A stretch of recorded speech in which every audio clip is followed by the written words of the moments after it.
Hey friends, I have been trying to figure out for a couple hours now how to make a video for all of you.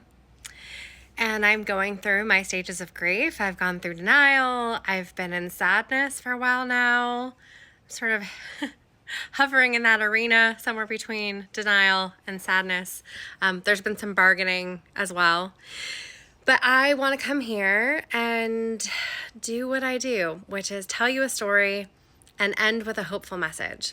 And it is very hard. I understand. It is very hard to have hope right now. This is not the story that I would have told. This is not the ending to the screenplay that I imagined. But here's the thing. We are not crazy. We looked at math. We looked at data. We looked at facts. We looked at means, motive, opportunity. We had a public confession on a stage. I am so sorry that I had too much faith in our institutions, that I had too much faith in our DOJ to actually do their jobs. I don't know what has happened, but this is yet another awakening. This is a wake-up call that it is in the hands of the people now, and that our institutions have failed. And we must do what is on my shirt. And I had to dig this up from the last time the Orange Man was in office. It is taking a major risk to come on here and say anything. But I'm not someone who's going to go quietly into the night. I'm not going to be quiet. I'm a little worried about this app. I don't think it is safe here. I will be on the tube of you, so please, if you're not already subscribed, please go subscribe so that you can keep up with my content. But I'm going to take you on a storytelling journey. And like I said at the end, there will be a hopeful message. So please watch until the end. All right, let's get into it. I know this is not my usual content, but stay with me. I promise it's worth it, okay? So for this fictional story that we're going to tell, for entertainment purposes only, we are going to look at the astrological transits that are happening in 2025 because there are some very big ones happening. Now look, the reason this matters to me, you can believe in astrology or not believe in astrology, but I believe in history and you can look at patterns, okay? And we are going to look at what was happening the last time these planets were in these signs, and in the story that I'm telling, what that could mean about this year and the time period that we're in. So let's just get into the data, okay? So right now, Pluto is in Aquarius and will be there until March of 2043. We're also going to have Uranus, you know what I'm talking about. We're going to have Uranus move into Gemini in July of this year, and it will be there until November. And then we have Neptune moving into Aries in March of this year, and it will be there until 2038. Okay, so the last time Pluto was in Aquarius was between 1778 and 1798. It stays in the sign for about 20 years. That's what it's going to do now, okay? During that time, there were some big upheavals in our history as humans. We had the American Revolution, the French Revolution, the Haitian Revolution, the Industrial Revolution, and the Age of Enlightenment. There was a lot of upheaval, but then there was progress.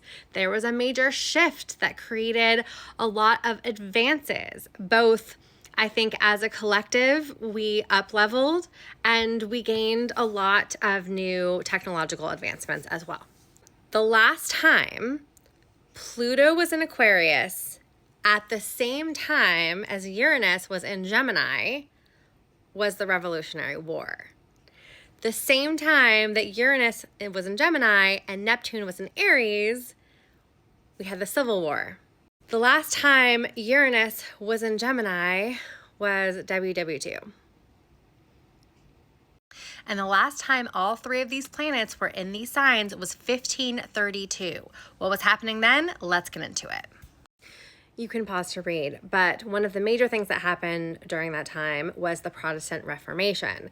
This was a major reshaping of the religious and political map of Europe. So you can read this if you would like to, but this period saw revolutionary changes in religious power, the rise of Protestantism, and a significant conflict that would lead to wars and political realignments.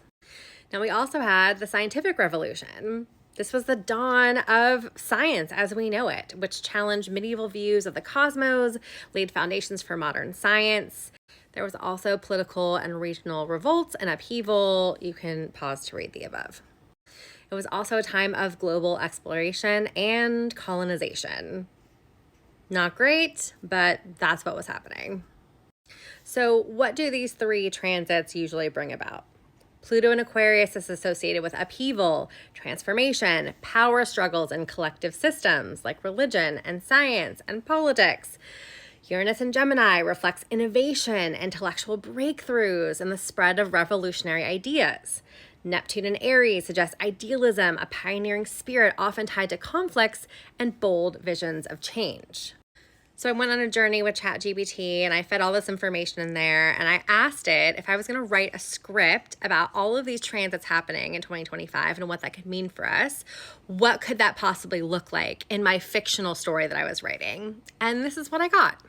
So Pluto in Aquarius could bring systemic change, particularly in collective power structures, and this is how it can manifest.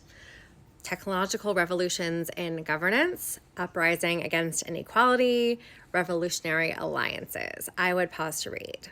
This is important. What about Uranus in Gemini? Well, historically, it heralds an advancements in knowledge, communication.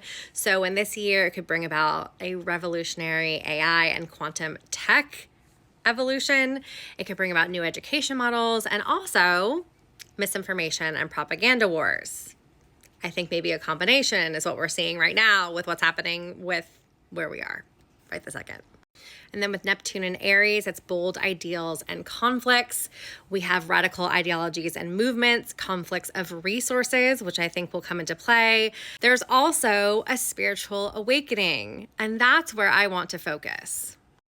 I think we are in the middle of a spiritual revolution, and it's going to have to get really dark so that we have to fight our way through to the light.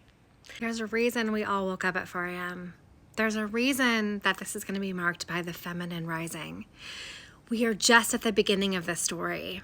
Don't let this deter you from the path that we are on. We are going to bring about a better tomorrow. This is an obstacle in the path, but you don't get a revolution without obstacles driving you. So I don't want you to lose hope. I don't want you to think this is the end. This is only the beginning. There will be more, okay? We have to band together. We have to work together. And here's what we get to the hope. Themes: revolutionary hope and resilience. As long as we fight together as a collective, we can achieve anything. And we have over and over and over again. We the people are what matters. No one's coming to save us. We can save ourselves. I'm sending you love. I'm sending you solidarity. Until the next one.